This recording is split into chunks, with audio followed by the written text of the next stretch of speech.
That's amazing. Great. Wow. Wow.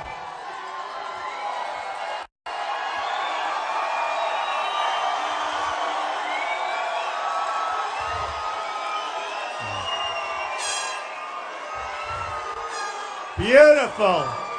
Thank you. Thank you. Man, this is something special. You know, I said to all of my managers, I just want to do it here. I said, you may not be able to get the cars here. I don't care. The place is 100% full. And I know a lot of you had to walk a long distance. To have you here is great. Thank you. Thank you. Unbelievable. You know, thank you. I want to start by thanking the fire department. They have a lot of people in here, I have to tell you. And I want to really thank the fire department and the police. And they're here someplace. Hey, fellas, come up here. Come up. Come up here. Come here. Get up here.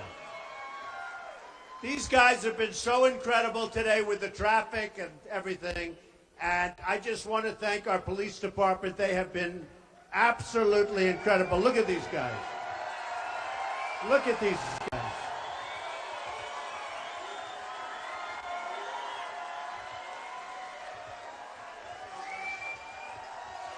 Nobody gonna mess with them. Look at this.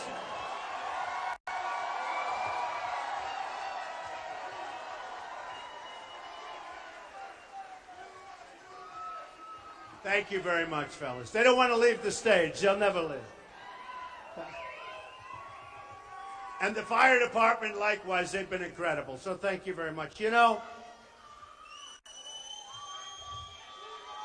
what a crowd. Is there nothing like Miami? Nothing. Nothing. Nothing like Miami. Incredible. So, when I was a little boy, my father always loved Doral. Always. And he said, come on, son. And he didn't play golf. He was a worker. He didn't want to play golf. He didn't have time to play golf.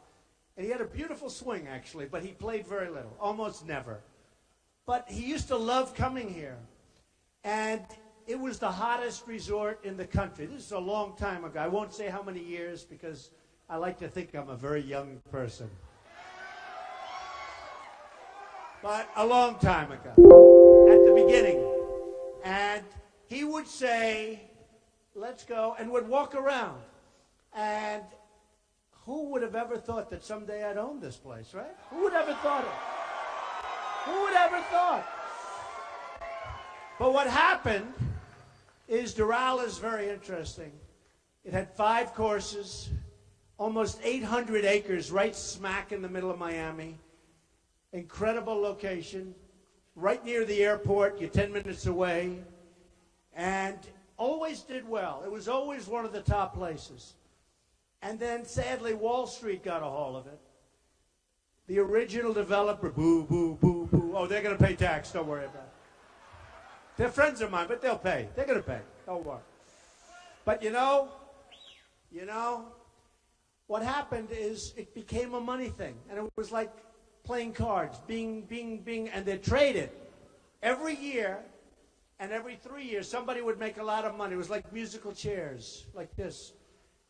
And they'd sell it. Then somebody would own it for 3 or 4 or 5 years, Wall Street, and they'd sell it, make a lot of money. Always made a lot of money. Everybody made a lot of money with Doral, except for the last group that I bought it for. You know, it was like musical chairs.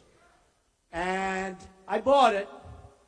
And when I bought it from a smart group, but the market had crashed. You know all about the crash. And I got it for the right price. I signed for X dollars, a lot of money, 170 million. But then I said, you know, maybe I can make a better deal before I close. So I went into closing with Ivanka. We know Ivanka. We love Ivanka, right? Right? I went in with Ivanka, and I said, watch, Ivanka. Let's see if we can make $20 million. Sure. So I have a contract for 100. I've never told this story, actually. I have a contract for 170, and I had all these good-looking, brilliant young men in front of me, and they all wore suspenders without the jacket, right? You know, the jackets were behind the seat. They were all like Tom Cruise, and you couldn't get better central casting. In fact, all of that media, look at that media back there. Look at these people. Wow. No, they're all right. I'm going to tell you some media stories.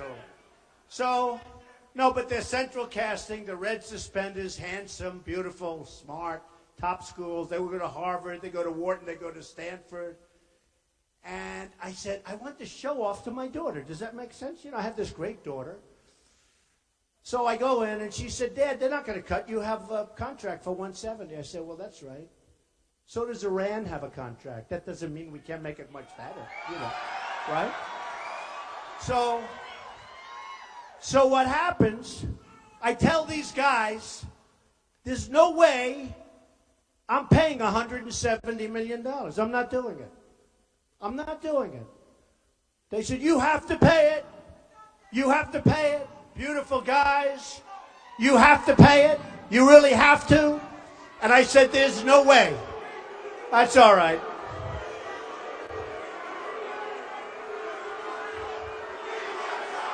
USA. USA.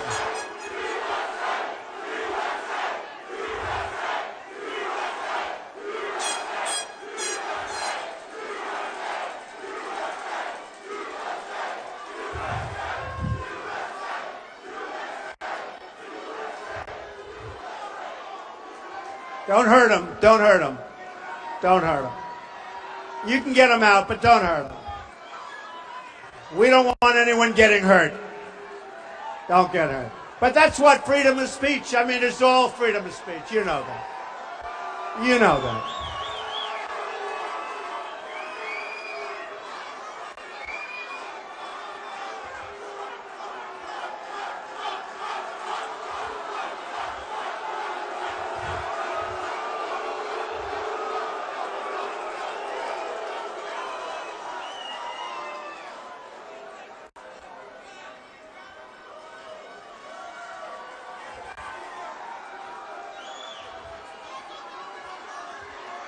Great.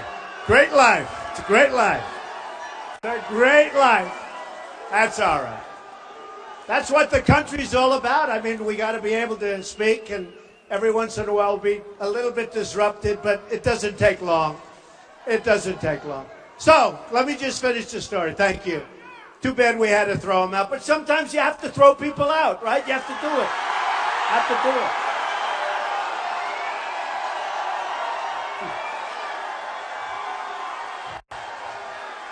Look at that sign.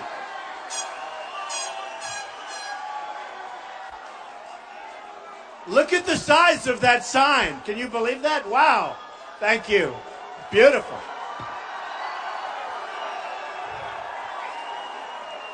I think I'll tell my people, let's bring that home. And by the way, we have plenty of time tonight. I'm here all night. You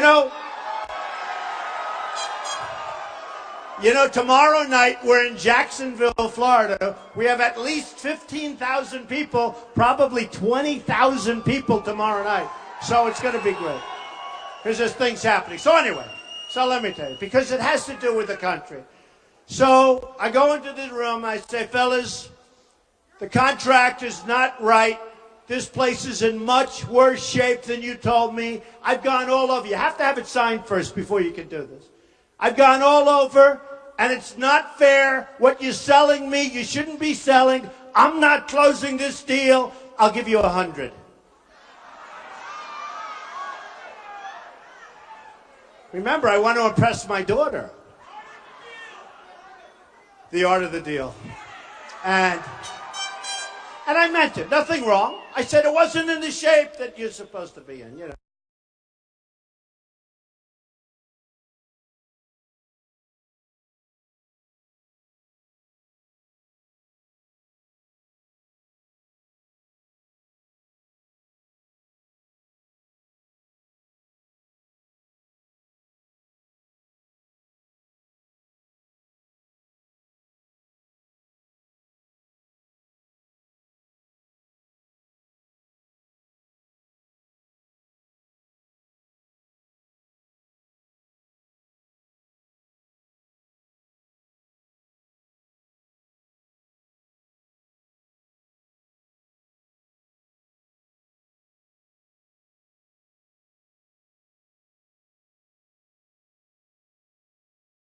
Legendary place. And the decision was, do we fix it?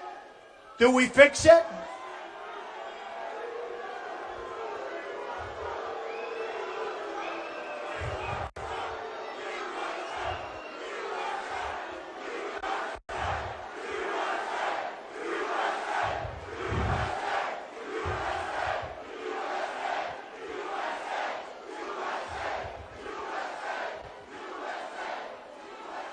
You know, by the way, you know the saddest part? You have people like that. There's a total of probably 3 over there and 5 over there. And they'll be the story tomorrow, not the thousands of people that love our country. Amazing. It's amazing. No. The sad part, I had an incident like this 2 weeks ago. We had 9,000 people in an arena. And we had 5 people protesting. They became the story. It's too bad. All right, they're gone. You know, we'll have little pockets. But it is a shame. I mean, it just shows. So we have thousands of people, and you'll have 3 or 4 people protest, and tomorrow morning, protesters at Trump. It's one of them. So then I had a decision to make. And the decision was, do we give it the B job, the C job, the A job? What do we do? And we gave it the A+ job. And we built something that we love. We built something that we love. Really love. And what happened, I'll let them get out. Go ahead, get them out.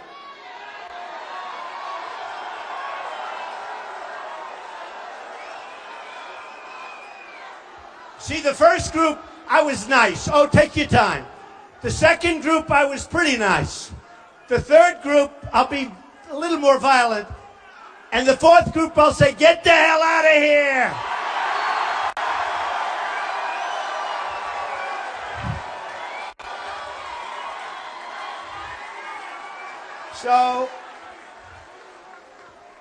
So I had to make a decision. What do we do with Doral? Do we give it the really best job and basically rip it down and build a new magnificent place? Because it was really old, really tired. The bones were tired, the whole place. You people know, a lot of you are from the area.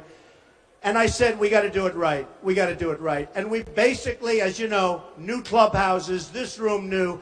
This room is one of the great ballrooms. We have 5 ballrooms. We have 700 rooms. We have the golf courses are world class. And we wanted to do it right. And a man just came up to me outside.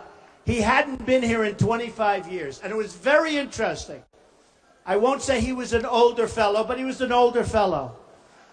And he said, you know, Mr. Trump, this place is magnificent. And by the way, David Fader, wherever the hell you are, David, where are you, David?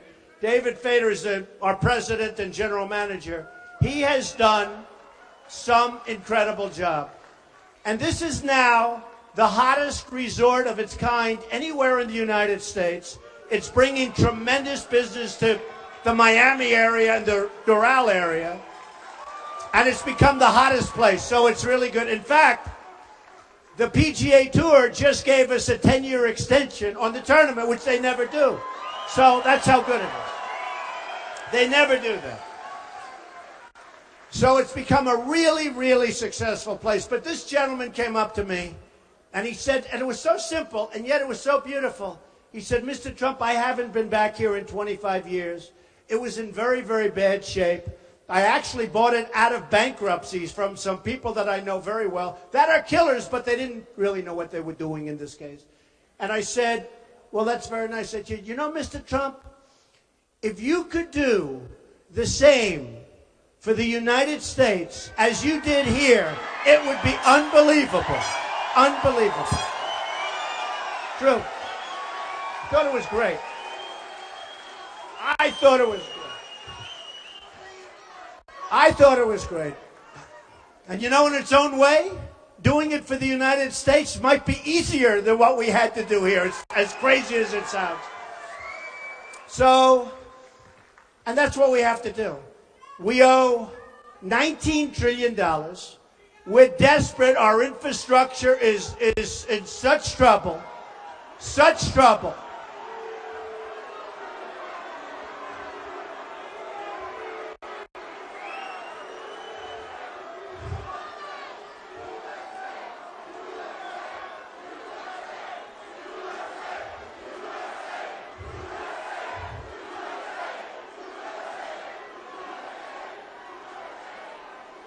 Hey,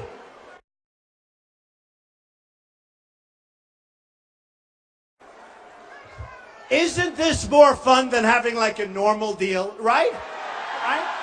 I mean, supposing we had like a normal speech, we talk and talk and talk. The evening ends, we go home, go to sleep. This is more fun, right?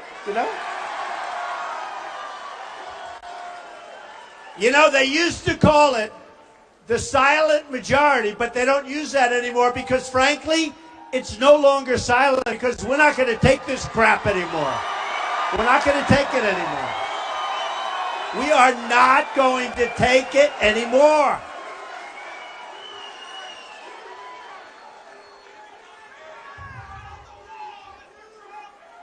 So,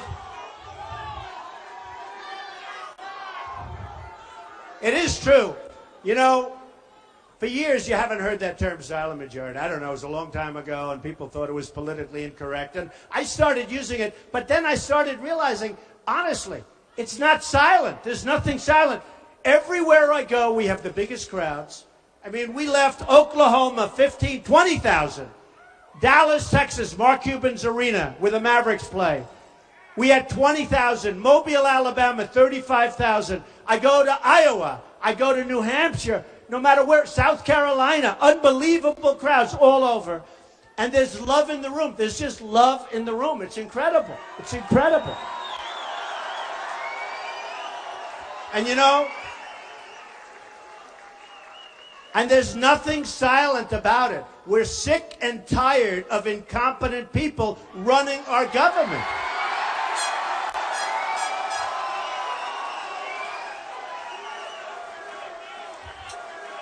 So I did something today that was quite exciting, although I think actually owning Doral is more exciting, but that's okay. But I did something today that was interesting, and it got a lot of press. I see it's got a lot of press. They have these things called super PACs. Nobody knows what the hell they are, what they mean. It's the dumbest thing I've ever seen. And all of the candidates have super PACs. And they're controlled to a large extent by investors. They're controlled by lobbyists, special interests, countries. You know, when you wonder why our politicians make such bad deals with foreign countries and with other deals, it's because they're totally controlled by people that benefit even if our country doesn't benefit. It's true. It's true. And the super PACs are a disaster. You have Jeb Bush. Did anybody ever hear of Jeb Bush? Jeb.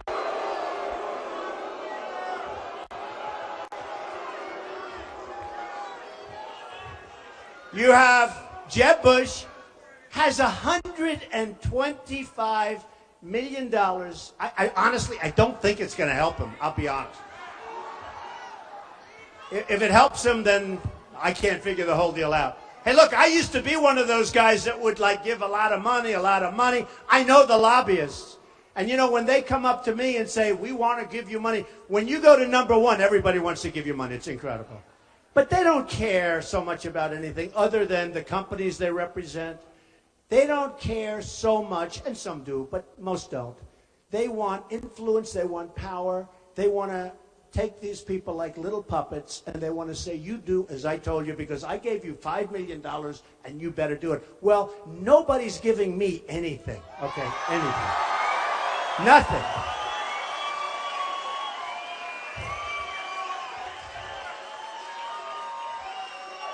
And so what happened is I noticed over the last couple of weeks, everybody's forming a Trump super PAC. I'm not forming. They're all over the place. I thought we had 4, then I heard we had 5, then I heard we had 8, then I heard we had 9 or 10. Now, I don't know. Are they good or is it a scam? Because, you know, some of them, seriously, some of them, I assume, are like legitimate people. They love Trump. They want to do things. They'll go and do whatever they're supposed to do. And you don't talk to them. You know, they're supposed to be like independent. And others, I would imagine they probably pay themselves salaries. And who the hell knows what happens with all the money? So we did something today. That was all I know is I haven't gotten any of this money. None of it. I feel guilty about that. I feel a little foolish, actually.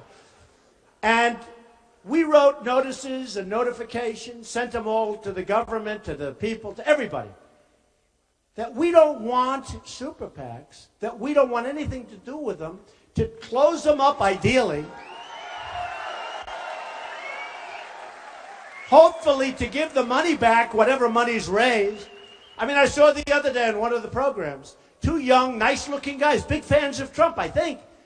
And they opened an Art of the Deal. I think it's called the Art of the Deal Super PAC, after my book, right? And by the way, we're having a new book come out on November 3rd. I think it's going to be great. I think it's going to be great. But the Art of the Deal Super PAC. And they look very good. And they talked about, we love Trump, where they're going to do this. And, you know, probably it's true. I don't want to take any, I don't want it. I don't want any help. I don't want, the one thing we do, people send in small donations, like small ones. For a woman, $7.50 with about a 4-page letter. Another woman, $50, $30, $90, $250. But that I love because, number one, you can't send it back. How do you send a letter back to a woman who loves the country, who's giving a lot of money? That's like giving $1 million to a rich person. How do you send the $7.50 back? You can't. You can't. There's no letter you can write. It's true. There's no letter that you can write to that woman to say, we don't want your money, okay? So that's the only stuff. Or we take it, and it comes in, and that's the only stuff we want. But we don't want any of the, you know, the big money. We don't want any big money. And so today, I did something, started getting big press, actually, this evening, because nobody's ever done it. I disclaimed and disavowed all super PACs. I don't want any of them. I don't want their money. I don't want anything. And I said very strongly when we wrote the letter, and I told my attorneys and everybody, that I think every candidate running right now for the presidency should disavow their super PACs. They should disavow their super PACs. You know, and these super PACs are really running the campaigns. They're running the campaigns. For instance, I hear in Iowa that there's going to be a merger of Ben Carson, and I like him. He's a nice guy. They're going to merge the super PAC. He's got two of them, and they're going to run. And they've been running his campaign, and he doesn't hardly have to go there. And I'm saying, what am I? Why? I'm not allowed to do anything? It's really unfair. But I think they shouldn't be allowed to do that. I don't know if they're allowed to do that. But how do you have super PACs running campaigns? Now, and then when you think of it, so you have these super PACs with millions and millions of dollars, and they're running a campaign. Do you think those people that are running those super PACs, and those people that are giving tremendous money to the super PACs, do you think they control those candidates 100%? The answer is yes. Yes.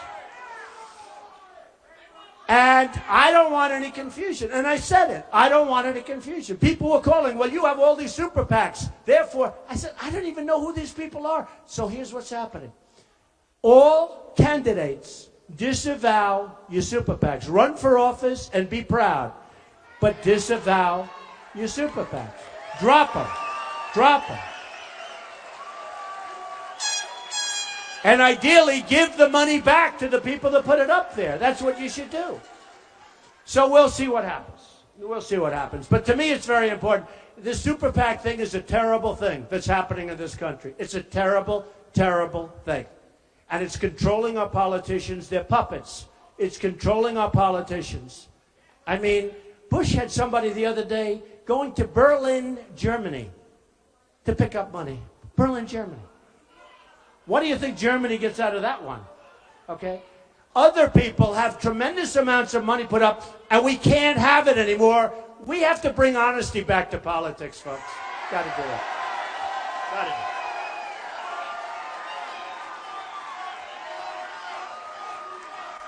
So,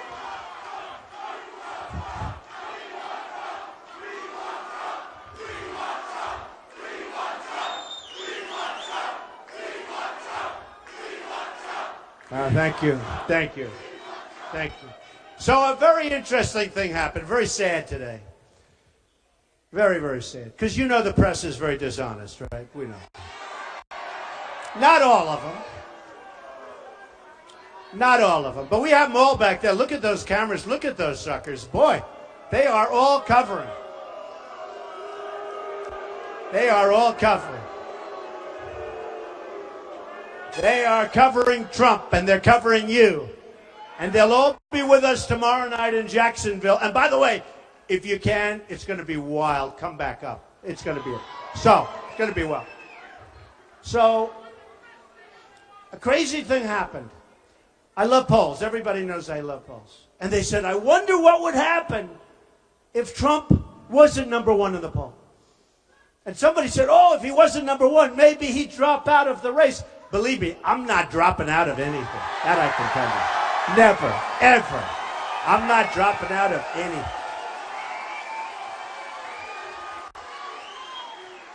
So, poll came out, big one, ABC Washington Post, that has been killing everybody. It's a national poll. That was on Friday. We're killing 32. Think of it. 32. You notice every week I started at 3. First, well, that was slightly before I ran, but because nobody thought I was going to run. Nobody thought I was going to run. You know, they all said, he's never going to run. If he runs, it doesn't matter. What does he know about politics, right? I've only dealt in politics all my life, that's all. But, so it started at 3, it went to 8, went to 12, went to 16, went to... Now, as of Friday, nationally, 32, and then another one came out. Another one came out last week. Reuters, listen to this one, 33 to 15.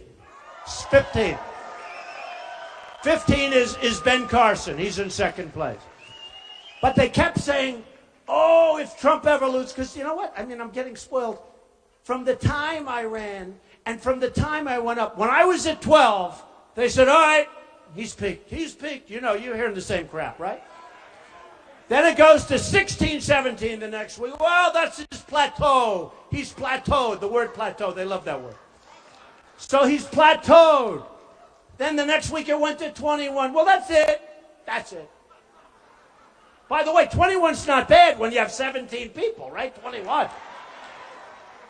You know, if I'm a card player, I will rest on 21 with 17 people. I'm not losing. So I was number 1 at 21. Then it went to 25. Oh, this is it. You know, these talking heads. These are among the dumbest human beings I've ever seen. I'm sure. Some of them are good. And some of them are coming along.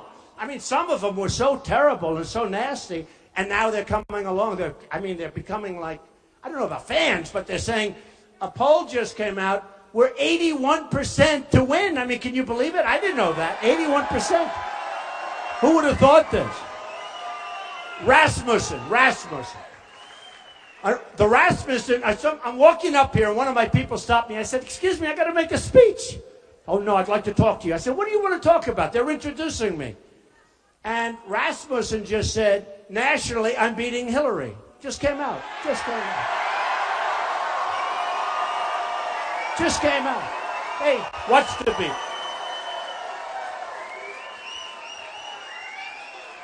So now I said, I'm glad they stopped me, right? I'm glad they stopped. So anyway, but a bad thing happened. Bad. So look, I just wrote down a few of them, and then I'll tell you what was bad. So I'm winning New Hampshire by like 22 points. New Hampshire's unbelievable, great. I'm winning New Jersey by a lot. A lot. And Chris Christie's a friend of mine. But I'm at 29, he's at 5. That's a lot. That's a big difference. I'm winning Florida. I'm beating Bush and Rubio. Right?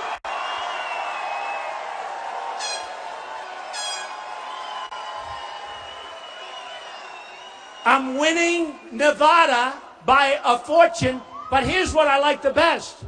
Nevada, tremendous Hispanic population. I'm winning with the Hispanics. Big. Winning with the Hispanics. And I keep telling everybody, I'm going to win with the Hispanics. I say it to everybody. I love the Hispanics. I have thousands of Hispanics. Thank you. I love you too. I love you too. True. I have thousands of Hispanics working for me all over. At this place, I have, 1,800, 1,900 employees and many Hispanics. They're unbelievable people, unbelievable workers. I love them. I love them. I love them. And they know, they're smart. They know I'm bringing jobs back from China, from Japan, from all these countries. I'm bringing them back. And nobody else can do that. I know the people I'm running against, including Hillary. No, they can't do that. They can't do that. They can't do that. I mean, honestly, Ben Carson cannot do that, folks. I hate to tell you. Cannot do it. Can't do it. They're not going to do it. So here's the story. So winning in Florida, winning in Texas, okay? Winning in Texas, big. Winning in South Carolina, winning in North Carolina. Winning in Ohio against Kasich, which is interesting. And he's a good man. He's a good man, but I'm winning in Ohio against Kasich. I'm winning in Massachusetts. Listen to this one. This is one I love. Maybe, I don't even know why. Massachusetts. I'm at 48. 48. 48. And second place is 12. Boy, I'm going to have to do a really, really bad crash to blow that one. So, what happens? Let me give you the bad news, right? And this has been going on now for 100 days. Did you they were celebrating on television. 100 days on the top of every poll. Think of it.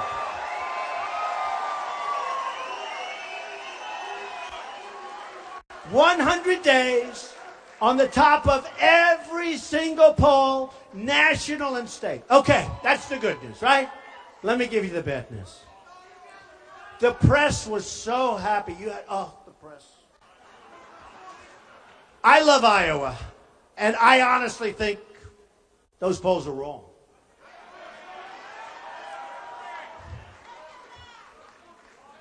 I'm Presbyterian. I'm a great Christian. True. True. They say in the poll, I'm the best leader.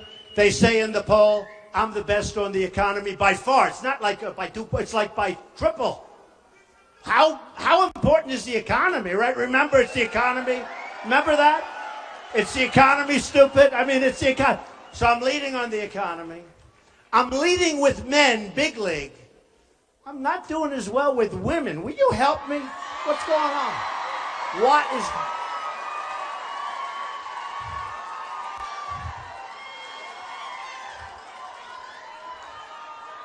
Which I don't... Look, nobody respects women more than me. Greatest person ever was my mother, believe me. The greatest. Nobody's going to be better or do more for women than Donald Trump. That I can tell you. That I can tell you. And I think they know it. I'd rather do well with women than with men. With men, I'm doing great. I'm killing everybody. With women, not terrible, but I could do better.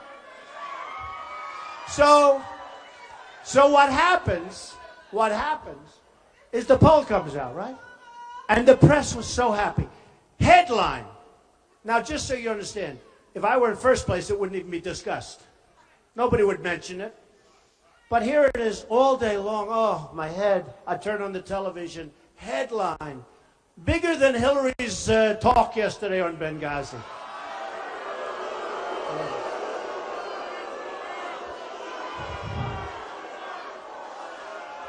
So headline.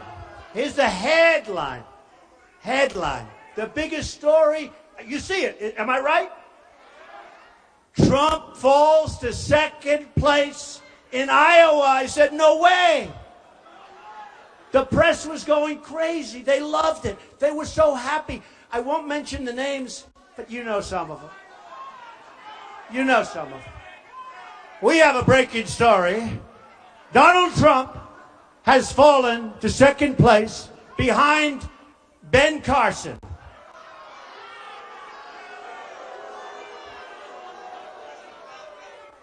We informed Ben, but he was sleeping. No. Donald Trump has fallen to second place. You know, it's funny. You got all these guys. 2 people dropped out, right? Perry, you know about that. And you know the governor of Wisconsin, very nice guy, right? Walker. They both dropped out. They became so vicious to me. Perry, he was such a nice guy. Like 2 months ago. He couldn't have been nice. He went to Washington to make a speech about me. It was so vicious that those that loved me started crying. Maybe not. No, it was vicious. It sent, then, and we had so many. You had Lindsey Graham.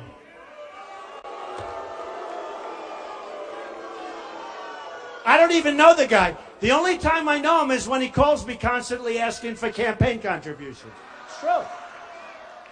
He became so vicious and violent. I mean, and every time they get more and more vicious and violent, they go down, down, down.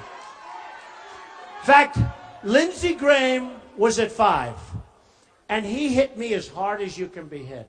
He said, I don't know anything about the military. What do I know about foreign affairs? Except one thing. I wrote a book in 2000, right?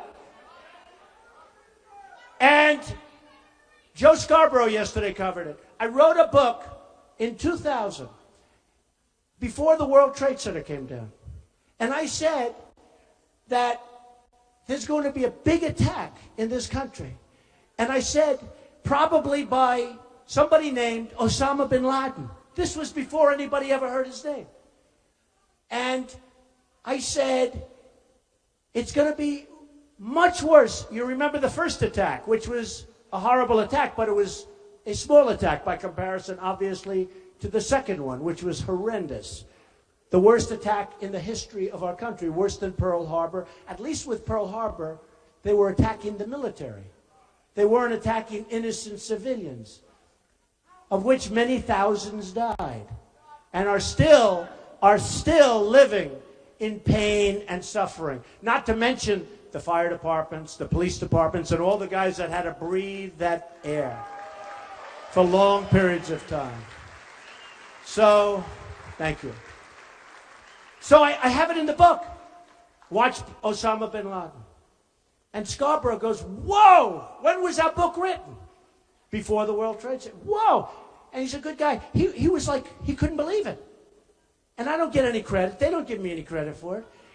And then I have Jeb Bush saying, what does Donald Trump know about the military? Or about, I'm like a smart guy. You know, I'm really smart. But it's amazing. People are talking about it. They should talk about it more, because if you read the book, it says Osama bin Laden, the guy. And the reason was, he was a terrorist that was getting a lot of notoriety. He made very vicious statements toward our country. And I said, you better watch that guy. And what happened? I think it was 19 months after that, he came back and knocked down and attacked viciously with the lives of the World Trade Center. So, in the debate, which every poll said I won, by the way, but these are minor details, forget it. The second debate and the first debate. Drudge, Time Magazine, Slate, everybody, every single poll, online polls, they all say, believe me, I'm not calling up hundreds of thousands of people, I can tell you. But Jeb said, my brother left us safe. And I'm okay with it. But then I said to him, what about the World Trade Center? The biggest attack ever. They should have known about it, and they could have known about it. And I'm not blaming George Bush. I'm not blaming anybody. I could also blame Clinton, right? No. Because in all fairness to Bush, he was only president for about 9 months, in all fairness. And Bill Clinton gave a speech, and he knew Osama bin Laden just like I did. And he gave a speech talking about Osama bin Laden. So we can blame Bush. We can blame everybody. I will say this. You know the expression, the buck stops here. Your president, the buck stops here. That's the way it is. And it's one of the reasons that I say, and I mean this so strongly, we owe a lot of money, 19 trillion, I told you. But we've got to build up our military so big, so strong, so powerful. Got to do it. We've got to do it. We got to do it. So powerful that nobody is going to mess with us. Nobody. I don't want to use it. I don't want to use it. Nobody is going to mess. You know, we're working on an airplane right now. I don't know if you've been reading about it. Billions and billions of dollars for one plane. And the test pilots, did you read this story? I love the test pilots. These are great guys. These are seriously good flyers. Do we agree? And they came out of the plane, billions of dollars, and they say, this thing doesn't hold a candle to the old one that we used to fly. It doesn't maneuver as well, doesn't work. We're talking billions and billions. What are we doing, folks? What are we doing? What are we doing? What are we doing? So we need a special leader. We need a special leader.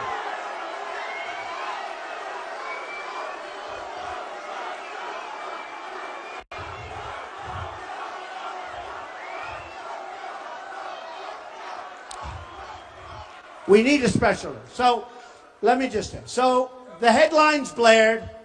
I don't believe those polls, by the way, because both of those pollsters do not like me. I'm telling you. Now, I'm not saying anything that goes on illicitly with polling, okay? I would never, ever say that. But both of those polling groups do not like me at all.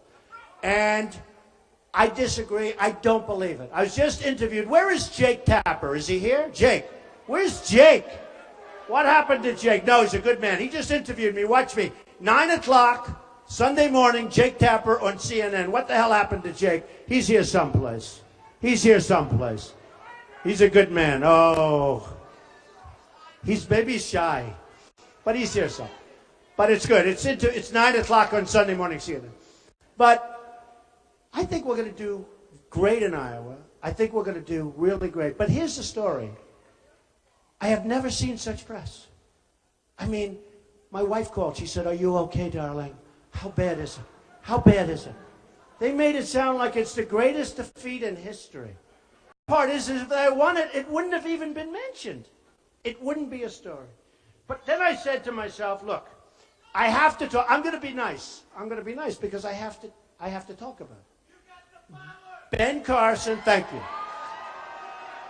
Ben Carson is the one that's leading Iowa, supposedly. Okay? And I said, I got to talk about him. A friend of mine who happens to be a great, great athlete. He happens to be African American. He calls himself black. He said, "I'm black." I said, "I can't say that. It's not politically correct." It's true. He said, "Donald, you're the greatest trash talker that ever lived." And I never thought, he says this to me. He said, "And I never thought I'd say it about a white guy." Can you believe this? And I said, I don't know if that's true or not, because I refuse to acknowledge. He said, when you said low energy for Bush, you defined him so incredibly. It was over. He can have $125 million in the bank, Donald. It's over. It was just defined. But I said, but Ben Carson is super low energy, right? It's super. He's super low. Super low energy. We need tremendous energy. We need tremendous energy.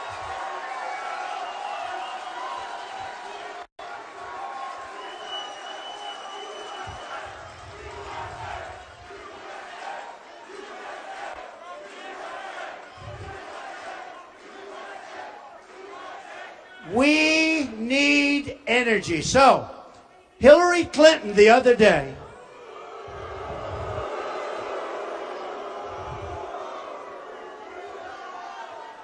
she said, "I don't like Donald Trump's tone. I don't like his tone. Tone. Can you imagine my tone? My tone. Think of it. She doesn't like my tone. We have people, they're Christians, and their heads are being chopped off in the Middle East. We have people that are dying by the thousands all over this country. We have people that are being drowned in cages. It hasn't been like this since medieval times, it's true. Who would ever think? And she's talking about my tone. Think of it. Think of it. Think of it. We have to be politically correct. So they can chop off the heads of an American Christian, and we can't waterboard. It's not fair. No, it's not fair. No, think of it.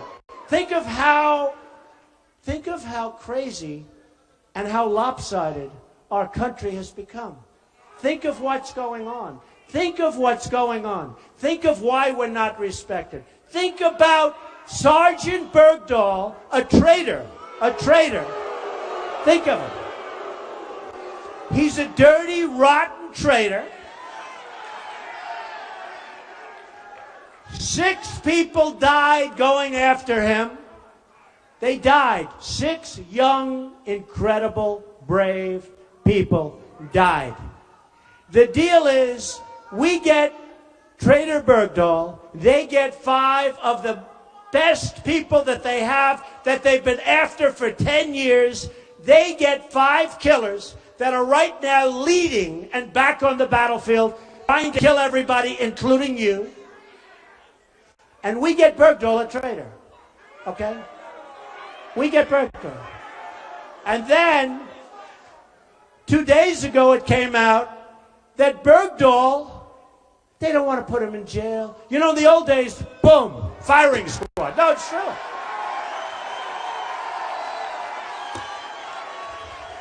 I love the Second Amendment. I love the Second Amendment.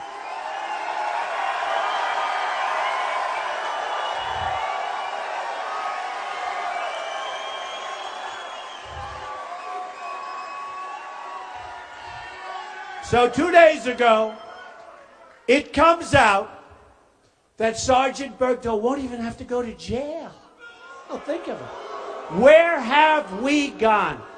Where have we gone? What's going on with our country? Okay? I'll tell you one thing. If I win, it's not going to be my most important job. Not if. Nah, we have to say if. Hey, look. They're all going, not if, when. All right.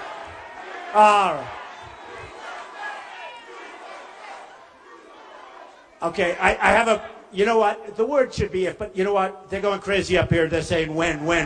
So when? Okay, when? When? And I hope so, because I'll tell you, we can make our country so great again. Can make it so great again. But I promise you, we will be reopening that Bergdahl disaster. We will be reopening it. It's going to be a lot of things are going to be reopened. There are a lot of things going to be reopened. You're going to have a lot of things reopened. So I went to my people, and just like Doral, I got it for $170. Everyone thinks it's done.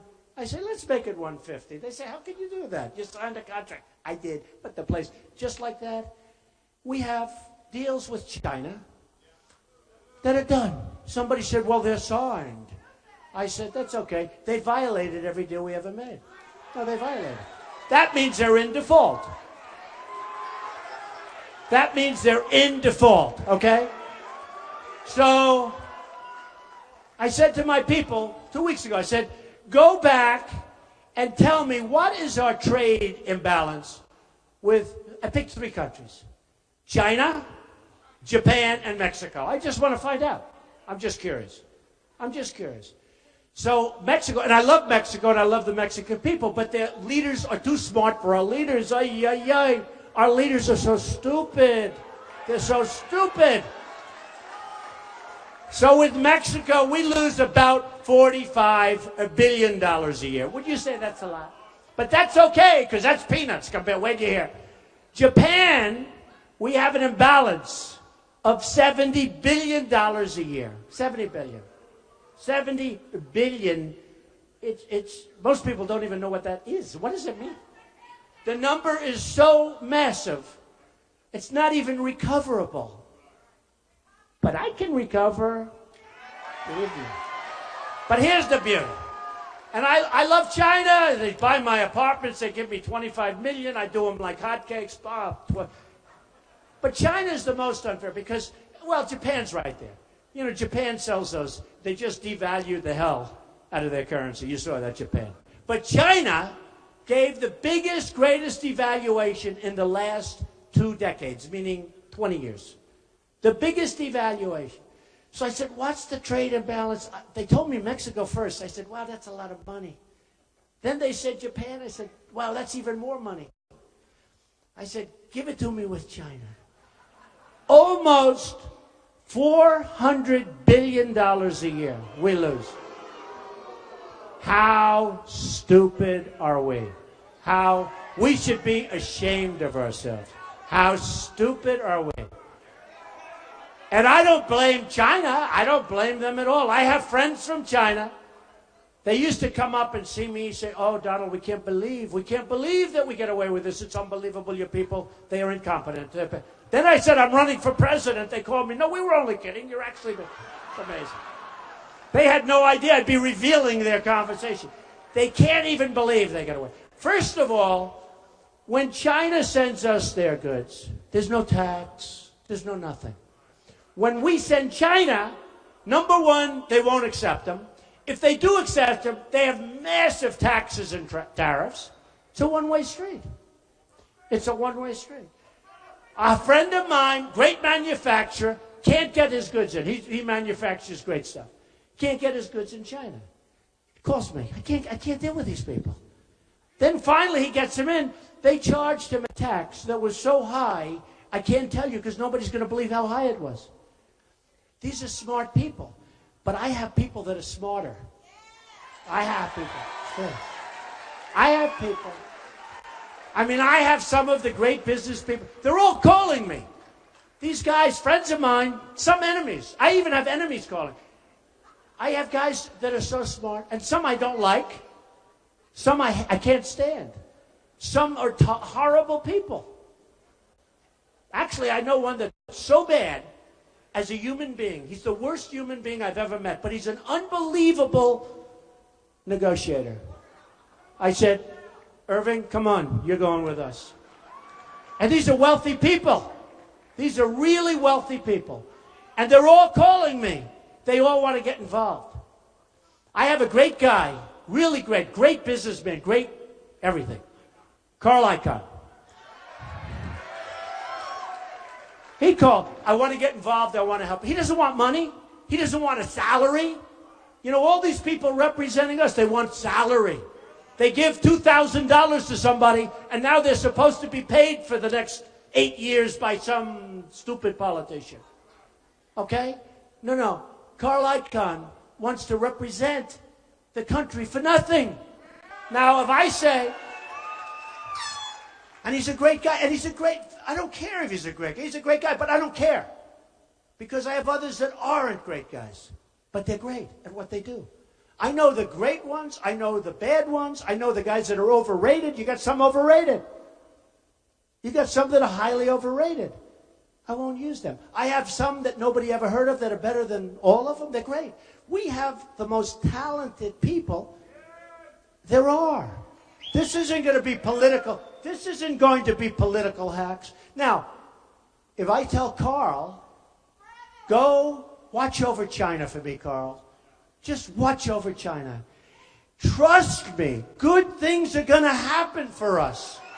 Believe me. Really good things are going to happen. I mean, we have a thing right now going on. It's called corporate inversion. Nobody knows what it is. But companies have trillions of dollars in other countries.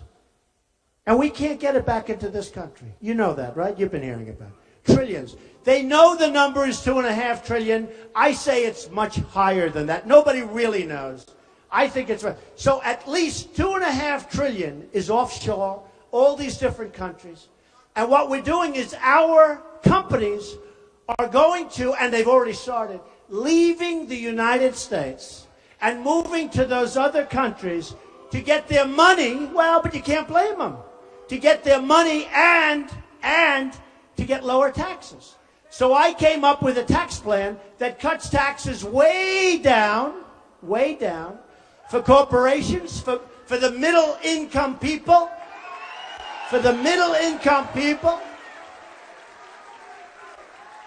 of which we don't have too many in this room, I can tell you. They're all upper middle income people and upper people. But for the middle income people, because the middle class in this country has been totally forgotten about.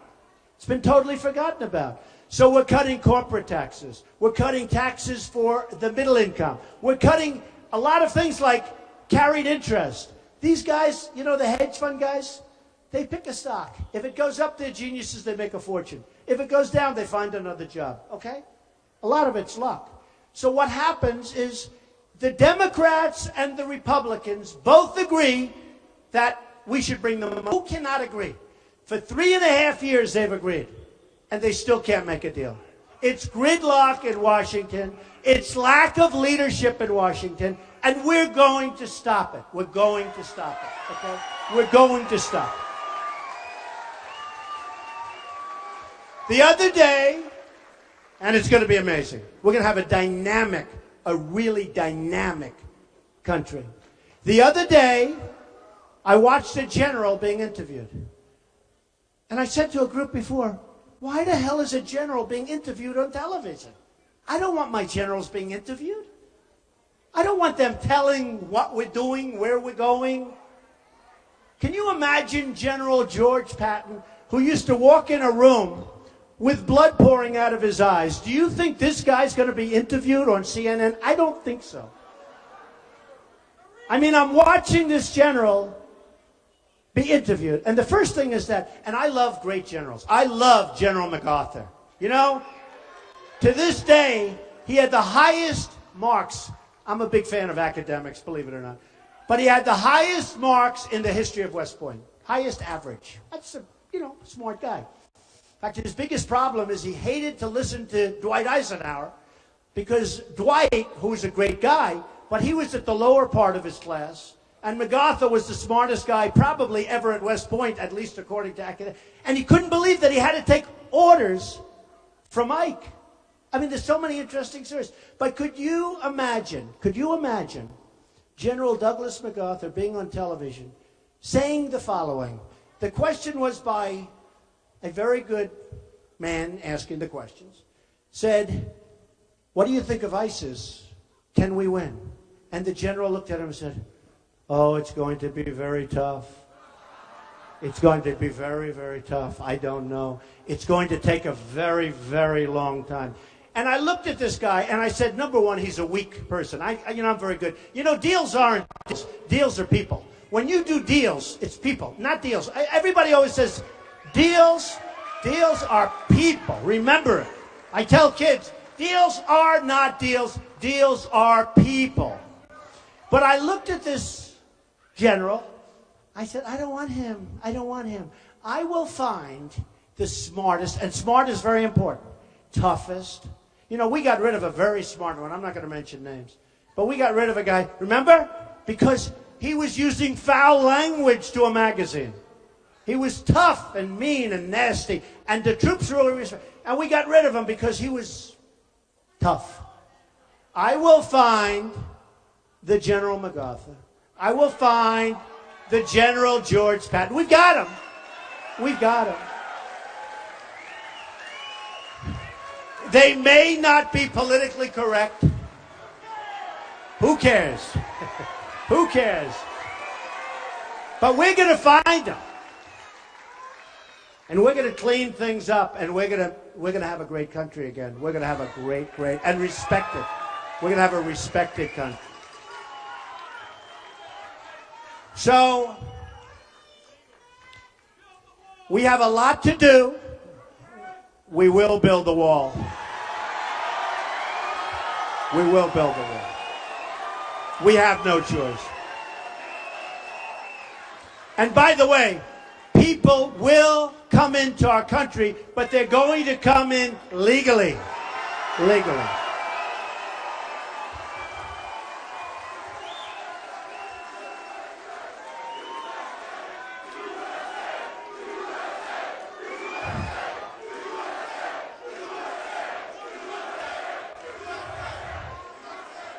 You know, I appreciate whoever the hell yelled out, "Will you build a wall?" Because to be honest, in this group, I wasn't so sure I should be talking about walls. Does that make sense? See, tomorrow in Jacksonville, I can talk about walls, believe me. But in this one, I was a little hesitant to talk about it. Thank you. Thank you.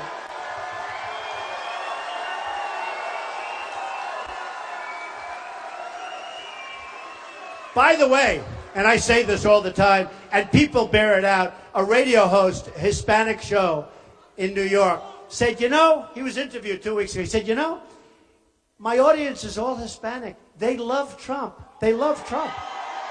And let me tell you who wants to stop illegal immigration more than anybody? The Hispanics that are in our country legally. It's true. It's true.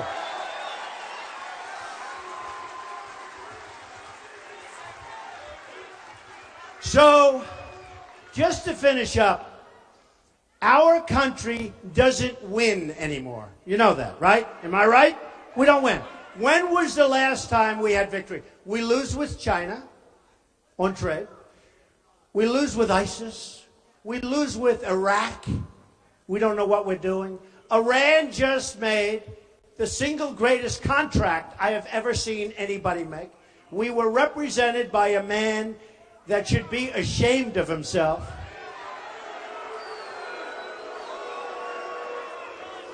A man, Secretary Kerry, that should get the hell off a bicycle.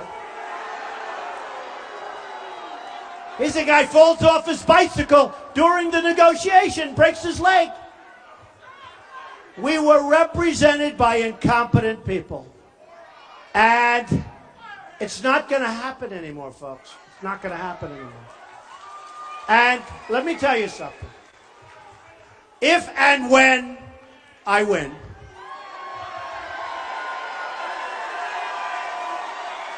I'm not...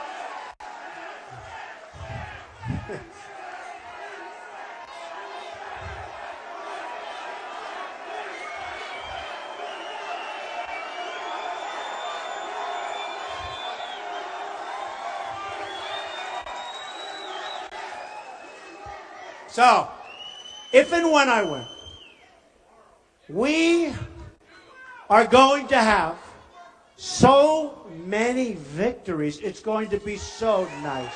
It's going to be so nice. We're going to win on trade. We're going to win at everything. We're going to terminate Obamacare. We're going to terminate it. It's going to be terminated. It's going to be replaced with something much better and much less expensive for you and for the country. Let me tell you, Obamacare was a dream for the insurance companies. They've made a fortune with Obamacare. They've made a fortune. And your premiums are up 40%, 50%, 55%. Your deductibles are through the roof. You'll never even be able to use it. It is so bad. We're going to repeal it and replace it with something great. Great.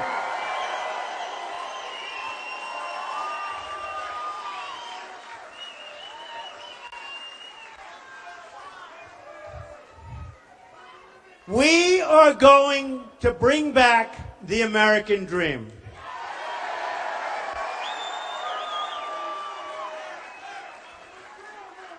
And this is as sure as you're standing here tonight, and look around, folks, because this is a movement. This is something very special, and it's happening all over the country, not just here in Miami. It's happening all over the country. You'll see it tomorrow in Jacksonville.